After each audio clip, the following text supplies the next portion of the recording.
Well, we've made it to episode 4, which I estimate is about halfway in this Lobster Boat reconstruction series.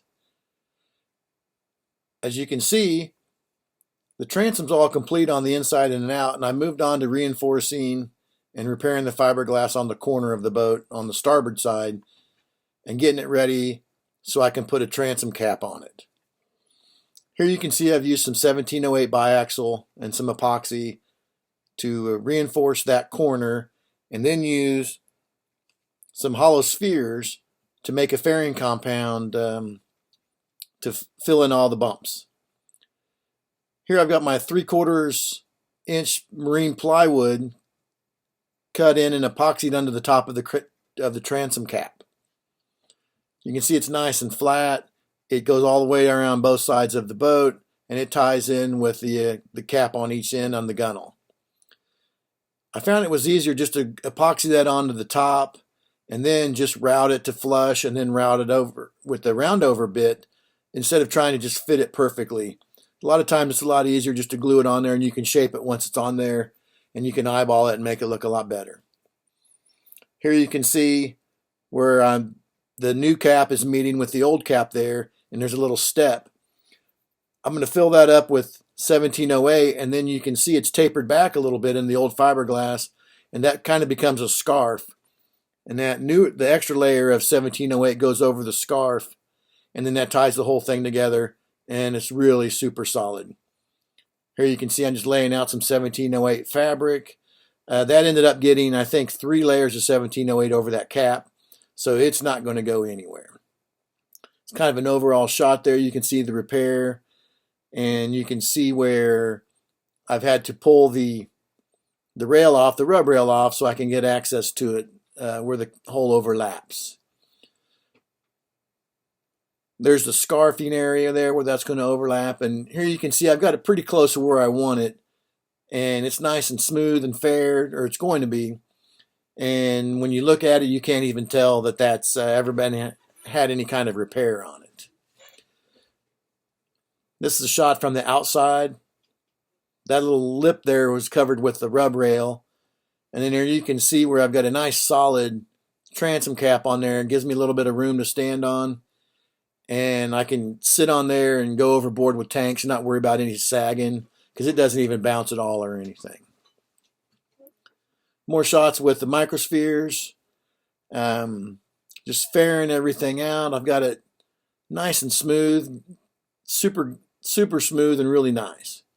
Here you can see where I've routed out the back of the corner of the transom so I can put a whole ID number in it. And how I did that was I ordered a rubber stamp online with the whole ID number, and then I built a little bridge around that, and I poured some thickened epoxy around the rubber stamp after I put some car wax on it, and it peeled right off. And I just embedded that into the hole, and it looks like a very professional job. And I just, at that point, it's all coming together, and I'm doing some miscellaneous repairs on the hole, figuring out mounting my cleat there. That way I can put if I want to pull somebody or I want to tie a tag line on there when I'm scuba diving, I have those cleats on each side. So I moved into the inside there, and there was a few spots where there was some rot, and I sounded the entire hull with the handle of a hammer. And you can certainly tell when it's bouncy when you've got some delamination.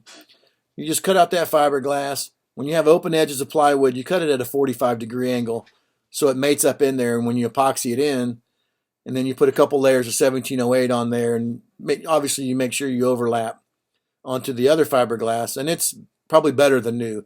The boat was built with polyester resin, and I'm using epoxy on my repairs.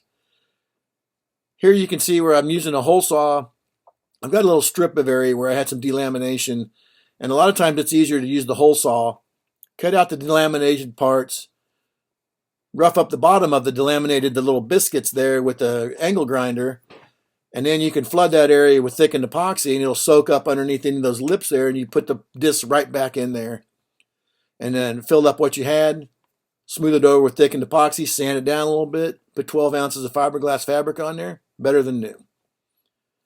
Another spot where I was repairing an old repair that somebody had did on the boat, And all they did was they put down some resin, which was polyester, and some chop strand mat, and called it good. And that chop strand has no strength at all. It's just good for waterproofing. So that all came out.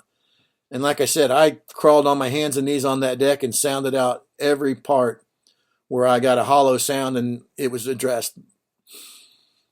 I moved forward. I didn't like the radio there. There was a radio in the dash. I took that out. And at this point, I'm moving on to finalizing the bottom, the decking of the boat. That all got sanded, and anything that needed dressing got primed and painted. So there you can see the steering knuckle on the outdrive. I have a 280 DP Volvo Penta, which has a short shaft steering, and I didn't like the setup that they had, so I put a Heim joint on there, and I used my MIG welder and welded that in there. And that'll make sense later, but it was a weak point on the steering, and I don't want to have issues with the steering when I'm out in the middle of nowhere. You can see that we've moved on. Everything's primed. Everything's smooth. It looks factory and looks nice and shiny for once.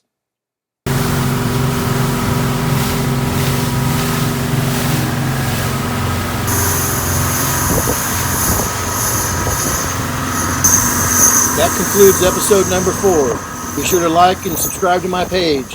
It's going to be awesome.